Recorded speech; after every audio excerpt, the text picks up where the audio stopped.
भारत और चांद के बीच दूरी अब महज कुछ किलोमीटर की है और हम इस वक्त मौजूद हैं बेंगलुरु में ISRO telemetry tracking and command network spacecraft control centre में।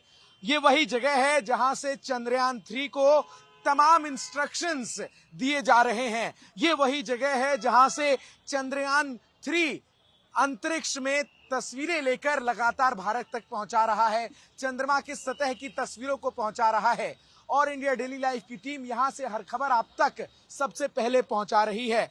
अब देखिए, चूंकि भारत का चंद्रयान 3 6:04 पर आज शाम को चंद्रमा की सतह पर लैंड करेगा। हमारा लैंडर और रोवर दोनों इस वक्त चंद्रमा के चारों ओर घूम रहे हैं। चंद्रयान 2 का ऑर्बिटर लगातार उनकी मदद कर रहा है।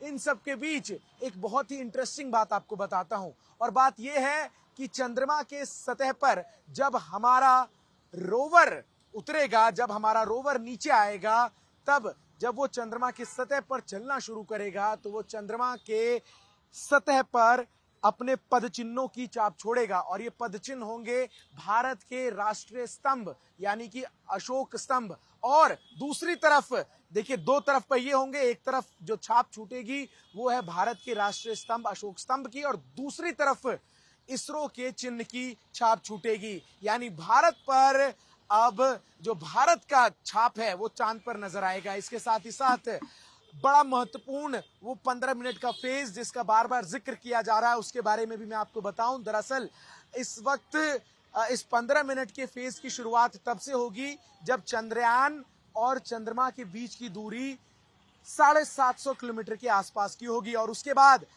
धीरे धीरे ये दूरी घटकर 25 किलोमीटर पहुंच जाएगी।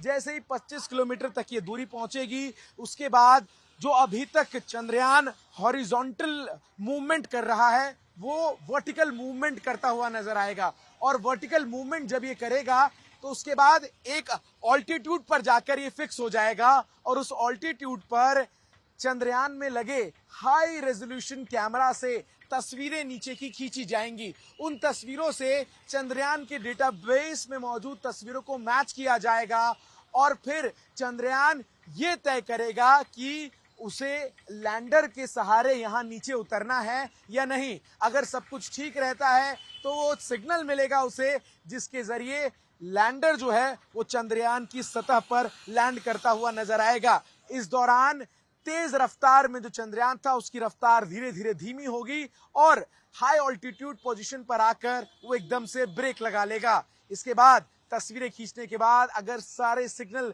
सही मिलते हैं तो उसके बाद चंद्रयान का जो लैंडर है वो चंद्रमा के सतह पर लैंड करेगा और उसके कुछ देर बाद वहां से रोवर चंद्रमा पर उतरेगा और भारत अंतरिक्ष के क्षेत्र में अपनी एक नई पहचान बनाने में सफल हो पाएगा। भारत दुनिया का वो पहला राष्ट्र बन जाएगा जो चंद्रमा के साउथ पोल पर पहुंचकर अपने अंतरिक्ष का परचम लहरा चुका होगा। वीडियो जर्नलिस्ट शिव कुमार के साथ मैं चंदन भारद्वाज, इंडिया डेली के लिए इसरो बेंगलुरु से।